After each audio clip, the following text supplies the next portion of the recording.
రోమీయులకు రాసిన పత్రిక 1వ అధ్యాయము 25వ వచనం, 23, 24, 25 వరుసనే ఉన్నాయి. ఇప్పుడు మనం చూసేవి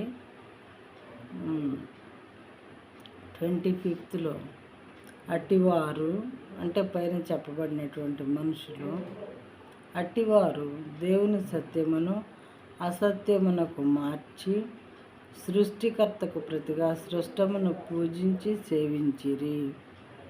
అట్టివారు అంటే ఆయన అక్షయతను క్షయమైనవిగా మార్చినటువంటి మనుషులు వాళ్ళు ఏం చేస్తున్నారట?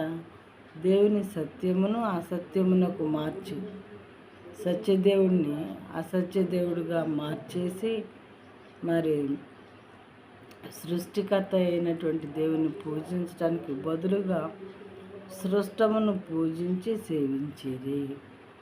ఇది ఇంతకు ముందున్నటువంటి మరి రోమా సంఘంలో ఉన్నటువంటి ప్రజలు చేశారు. ప్రజెంట్ డేస్లో కూడా చాలామందిలా చేస్తూ ఉన్నారు. దీనికి కారణం ఏంటి అంటే దేవుడంటే నమ్మకం లేకపోవటం, లేదా భయం లేకపోవటం, మరి లెక్కలేనితనం కానీ ప్రియమైన సహోదరి సహోదరులారా, వీటన్నిటికీ మనం దేవునికి లెక్క చెప్పవలసినటువంటి సమయం ఒకటి ఉన్నది.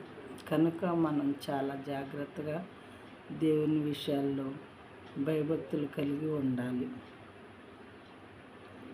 యుగముల వరకు ఆయన స్తోత్రార్హుడై ఉన్నాడు. మరొకసారి వాక్యం చదువుతాను. అటివారు దేవుని సత్యమును అసత్యమునకు మార్చి సృష్టికర్తకు ప్రతిగా సృష్టమును పూజించి సేవించిరి. యుగముల వరకు ఆయన స్తోత్రార్హుడై ఉన్నాడు. ఆమేన్.